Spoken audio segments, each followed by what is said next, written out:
মনে আছে কোন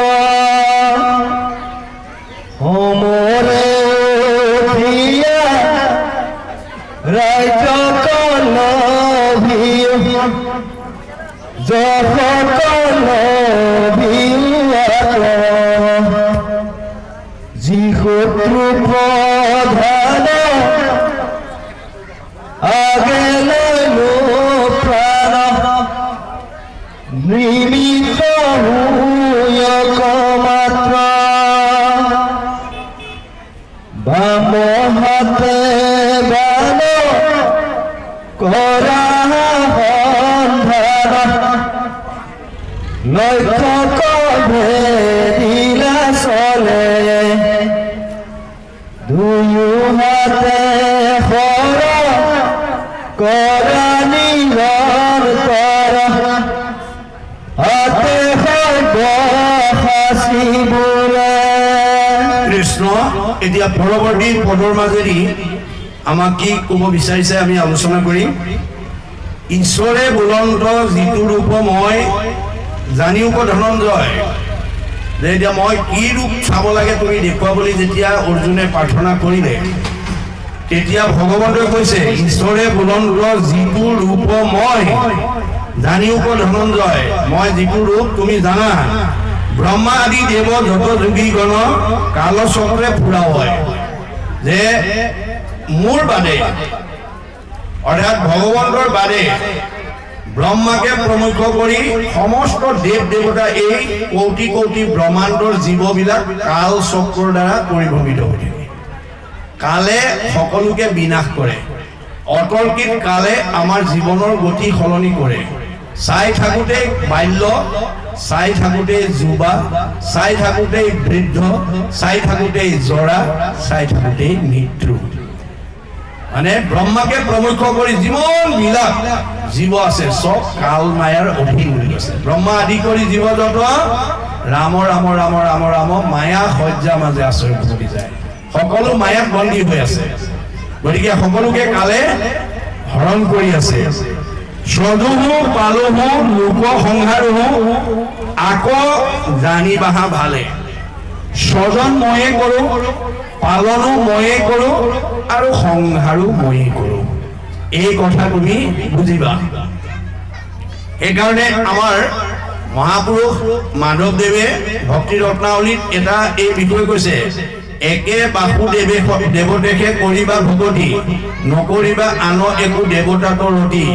ভকতি পন্থত এক দেৱনাৰায়ণ শুনা আৰু হেতু সাৱধান কৰি মন সতৰজ তম প্ৰকৃতিৰ তিনি গুণে ধৰা তিনি মূৰ্তি এক পুৰুষ আপোনে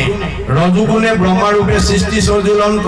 তমুগুণে ৰুদ্ৰৰূপে সৃষ্টি সংহাৰন্ত সত্যগুণে বিষ্ণুৰূপে সৃষ্টি পালিলন্ত তিনি গুণে তিনি মূৰ্তি একে ভগৱন্ত। যদ্যপি ভজনী ভগৱন্ত তিনিও ঈশ্বৰ তথাপিতো বিষ্ণু দেখে সিদ্ধি মনুষ্যৰ। এই কথাটোৱে আমাক দেখুৱাই দিছে আমাৰ যে শিৱ বিষ্ণু বা বেলেগ বেলেগকৈ যিটো ভজনা কৰা হয়। মাধৱদেৱে অকল আমাৰ কোনোবা এটা জাতি জনগোষ্ঠী বা কোনো এখন বিশেষ সমাজক উদ্দেশ্যি এই কথা কোৱা নাই। বিশ্বৰ জীৱশ্ৰেষ্ঠ মানুহ মানে বিশ্বত শ্ৰেষ্ঠ মানুহ ভিতৰত জীৱশ্ৰেষ্ঠ মানুহেই এই মানুহ নামৰ জীৱটোৰ কাৰণেহে কৈছে। আমাৰ কোনোবা জাতি জনগোষ্ঠী বা কোনো এখন সমাজক উদ্দেশ্যি কোৱা নাই যে ভক্তিৰ পথত কেৱল আমি নাৰায়ণকে ভজিব লাগে। কাৰণ সতৰজ তমৰ তিনি প্ৰকৃতিৰ তিনি গুণে ধৰা তিনি মূৰ্তি এক পুৰুষ আপোনে তিনিটা গুণত একেজন লোকে তিনিটা ৰূপ লৈছে। যেতিয়া সৃষ্টি কৰে তেওঁক ব্ৰহ্মা বুলি কয়, যেতিয়া পালন কৰে তেওঁক বিষ্ণু বুলি কয় আৰু যেতিয়া সংহাৰ কৰে তেওঁক শিৱ বুলি কয় বা হৰ বুলি কয়। তিনি গুণে তিনি মূৰ্তি একে ভগৱন্ত। যদ্যপি ভজনী সুন্দৰ তিনি ওচৰ কিন্তু গুণত আমি তিনিজনকে ঈশ্বৰ বুলি ভাবিব লাগে। তথাপিতো বিষ্ণু দেখে সিদ্ধি মনুষ্যৰ। কিন্তু আমি মানুহ হিচাপে বিষ্ণু বা ভগৱন্তকহে ভজিব লাগে। আমি বেলেগকে শিৱ বা হৰক বেলেগকে বা হেৰিয়াক বিষ্ণুক বেলেগকে ভজিব নালাগে। কিন্তু আমাৰ নজনাৰ কাৰণে ভজি আছে। নজনাজনৰ কাৰণে ভজি থকাৰ কাৰণে আপুনি নিন্দা নকৰিব। আমাৰ গুৰুজনে কৈছে পৰৰ ধৰ্মক নিহিংসিবা কদাচিত পৰধৰ্মক নিন্দা নকৰিবা কৰিবা ভূতক দায়া সকলো নচি সকলো জীৱকে তুমি একে আত্মা বুলি দয়া কৰিবা এনে কৰিবা ভূতক দায়া সকলো নচিত হৈব শান্ত চিত্ত সৰ্বধৰ্মটো বৎসল এই ভাগৱত ধৰ্ম জানা মহামহ এইটোৱে ভাগৱত ধৰ্ম বা ভক্তি ধৰ্ম যে আপুনি সকলোকে একাত্মা বুলি ভাবি সঁচা কথাটো কৈ যাওক ভুল শুদ্ধটো আমাৰ মানুহে বাচিব পৰা শক্তিটো দিছে অৰ্জুনক কৈছে তুমি মোৰ অংশ জীৱ তুমি মোৰ সখী সেইকাৰণে তোমাক মই সঁচা কথা কম ভুল শুদ্ধ কৰণীয় বৰ্জনীয় বিচাৰটো তুমি কৰিবা কাৰণ তোমাক মই জীৱ শ্ৰেষ্ঠ হিচাপে সৃষ্টি কৰিছো কিন্তু মই যদি তোমাক কথাকেইটা কি কৰিলে কি হয় নকওঁ তেতিয়া তাৰ দুখৰ ভাগি মই হ'ম গতিকে মই তোমাক কৈছো শুনা জানতি দেৱা ন দেৱব্ৰতা তুমি মোক এৰি যদি দেৱতা ভজা কৰা দেৱলোকলৈ যাব পাৰিবা তাতকে আৰু ওপৰলৈ যাব নোৱাৰিবা পুণ্য বলে স্বৰ্গত থাকিবা স্বৰ্গত আকৌ পুণ্যবিলাক খাই আদায় হলে আকৌ কপিয়া কৰা হৈ তললৈ নামি আহিব লাগিব পিতৃৰ জানতি পিতৃব্ৰতা যদি বছৰি কীৰ্তিৰ ভজি থকা পিতৃলোকৰ ব্যৱস্থা দিছো তালৈ যাব পাৰিবা জানতি ভূতানি ভূতে যা যদি ভূত প্ৰেত ভজি থকা ভূত প্ৰেত হ'ব পাৰিবা জানতি মগ জাজিন অভিমাম আৰু মোক যদি ভজনা কৰা মোৰ ঠাইলৈকে যাব পাৰিবা এতিয়া কোনটো কৰিলে তোমাৰ মংগল হ'ব সেইটো তুমি নিজে সিদ্ধান্ত লোৱা তোমাৰ স্বাধীনতাত মই হস্তক্ষেপ নকৰো কিন্তু অৰ্জুন এটা কথা তোমাক মই খাটাংকে কৈ দিছো সৰ্বধৰ্মান পৰিত্যাজ্য মাম এক শৰণং ব্ৰজ অহং তং সৰ্ব পাপে মোক্ষস্বামী মাসুচ সকলো ধৰ্ম ত্যাগ কৰি যদি একমাত্ৰ মোৰ শৰণ ল'ব পাৰা তোমাক মই সকলো পাপৰ পৰা উদ্ধাৰ কৰিম আৰু মাধৱদেৱে সেইটোকে ঘোষালৈ নিছে কি বুলি সৰ্বধৰ্ম এৰি এক শৰণ সাক্ষাৎ সুদৃঢ় বিশ্বাসে সখী লৈক আমাক নকৰিবা ভয় হেৰা কৰো অংগীকাৰ সমস্ত পাপতে মই কৰিব এয়া হৈছে ভগৱন্তৰ মুখৰ বাণী বেদ বাণী এইটো আপুনি বিশ্বাস কৰিব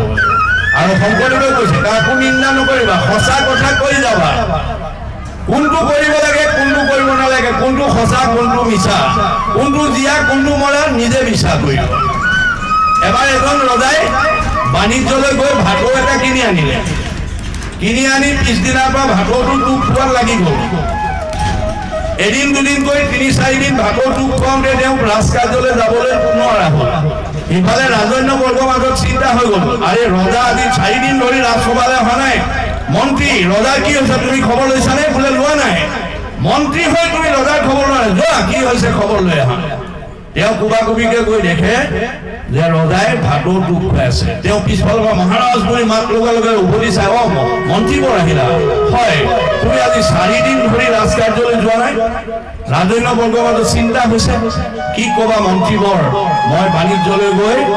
এই ভাটৌটো কিনি আনিলো আৰু এতিয়া মই 4 দিন ইয়াত টোপ খোৱাত ব্যস্ত থাকোঁতে মই ৰাজকাৰ্যলৈ যাব পৰা নাই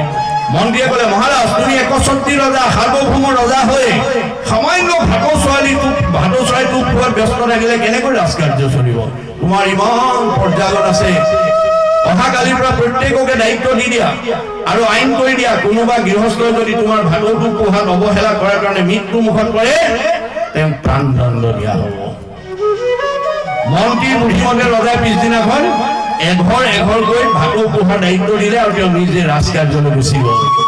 এই ধৰণে গৈ থাকোঁতে এদিন ৰাতি এঘৰ মানুহৰ সজাৰ ভিতৰতে ভাটৌটো মৰি আছে ৰাতিপুৱা টোপ খুৱাবলৈ গৈ দেখে ভাটৌ মৰিল সজাৰ দুৱাৰ খুলি পেলাই ভাটৌটো চোতালতে থৈ গোটেই পৰিয়ালে বহি কান্দিছে যে আজি আমাৰ দেউতাক ৰজাই প্ৰাণদণ্ড দিব তেনে সময়তে সেইফালেদি কাষেদি এজন চতুৰ বৈষ্ণৱ লোক গৈ আছিলে গোটেই পৰিয়ালবোৰে কান্দি থকা দেখি ওচৰ চাপি গৈ সুধিলে হেৰা তোমালোকৰ কি হৈছে বোলে এই ভাটৌটো ৰজাৰ ভাটৌ প্ৰত্যেক গৃহস্থীকে পুহিবলৈ দায়িত্ব দিছিলে আৰু কাৰোবাৰ ঘৰত যদি পোহাৰ অৱহেলাৰ কাৰণে ভাটৌ মৰে তেওঁক প্ৰাণদণ্ড দিয়া হ'ব বুলি ৰজাই ঘোষণা কৰি থৈছে আজি ৰাতি আমাৰ ঘৰত ভাটৌ মৰিল আজি দেউতাক প্ৰাণদণ্ড দিব সেই বেজাৰতে আমি কান্দিছোঁ তেতিয়া বৈষ্ণৱজনে ক'লে হে তোমালোকে ইমান সাধাৰণ কথা এটা লৈ পেলাই ইমান মোক কিয় কৰিছা মই এটা বুদ্ধি দিওঁ মোৰ বুদ্ধিমতে তুমি কাম কৰা তুমি কেতিয়াও প্ৰাণদণ্ড যাব লগা নহয় তুমি এতিয়া ৰজাৰ ওচৰলৈ যোৱা তোমাক দেখাৰ লগে লগে ৰজাই তোমাৰ ঘৰত যে আজি ভাতৌটো আছে ভাতৌ খবৰ ল'ব আৰু তুমি ভাতৌটোৰ বিষয়ে সুধিলে যেনেকে সুধে সঁচা কথা কৈ যাবা কিন্তু মই তোমাক আগতীয়াকে সতৰ্ক কৰি দিছো তুমি কিন্তু নিজে তোমাৰ ঘৰত আজি ভাতৌটো মৰিল বুলি তুমি নিজ মুখেদি আগতীয়াকে ৰজাক নকবা তুমি মাত্ৰ ৰজাই সুধামতে কৈ যাবা মৰা জীয়াটো বিচাৰ তেওঁ কৰিব বল তেওঁ উঠিমতে গৈ দেখিলে তুমি আহিলা হয় মহাৰাজ মই আহিলো তোমাৰ ঘৰত আজি মোৰ ভাতৌ আছে বোলে মহাৰাজ আছে কেনেকৈ আছে বোলে একদম জঠৰ হৈ আছে দেউকা বোলে জপাই আছে ঠেং বোলে মেলি আছে লৰচৰ বোলে কৰা নাই চকু বোলে মুদি আছে আহাৰ পানী বোলে খোৱা নাই তাৰমানে ভাতৌ মৰিল মহাৰাজ আপোনাৰ মুখতে শুনিছো মই হলে মৰিম বুলি ভবা বুজি পালেনে কথাটো ৰজাই ভাবিলে হৰি হৰি এইটোৱে মৰা ভাতৌটো চিনি নোপোৱা পোৱা নাই এইটো ভাতৌটো মৰিল নে যি আছে তাকেই নাজানে এইটোক আৰু প্ৰাণদণ্ড দি লাভ তই যাগে যা কথাই তাৰমানে এইটোৱে কি বুজাইছে মৰা নে জীয়া নে শুনাজনে বিচাৰ কৰিব তুমি আগতীয়াকে এইটো মৰা বুলি তেওঁক আগতীয়াকে সতৰ্ক কৰি দিব বা ক'ব নালাগে আপুনি গীতাৰ কথা কৈ যাওক ভাগৱতৰ কথা কৈ যাওক আমি কোনজনক ঈশ্বৰ মানিব লাগে কাক ঈশ্বৰ মানিলে আমাৰ মংগল হ'ব আমি নিজেই সিদ্ধান্ত ল'ম আমাৰ স্বাধীনতাৰ ওপৰত আনে হস্তক্ষেপ কৰাটো উচিত নহয় এই কথা আমি জানিব লাগিব সেইকাৰণে তেওঁ কৈছে যে সদুহু পালুহু লোক সংহাৰুহু আকৌ জানিবা ভালে ময়ে স্বৰ্জন কৰো ময়ে পালন কৰো আৰু ময়ে সংঘাৰ কৰো ময়ে ঈশ্বৰ গুণতহে আপোনালোকৰ গাঁৱত কমল নামৰ মাষ্টৰ এজন আছে তেওঁ যেতিয়া স্কুললৈ যিটো সময়ত যায় মানুহে দেখিলে কমল মাষ্টৰ আহিছে বুলি ক'ব তেওঁ স্কুললৈ যোৱাৰ আগতে যদি বাৰীত হাল দুপাকমান আলু কচু ৰুবৰ কাৰণে বাবলৈ যায় নাঙলটো গৰু হাল লৈ মানুহে ক'ব হালোৱা আহিছে স্কুলৰ পৰা আহি যদি মাছ দুটামান ধৰো বুলি জালখন হাতত লৈ যায় মানুহে দেখিলে ক'ব জালুৱা আহিছে মানুহ একেজনে স্কুললৈ যাওঁতে মাষ্টৰ বুলি ক'লে হাল বাবলৈ যাওঁতে হালোৱা বুলি ক'লে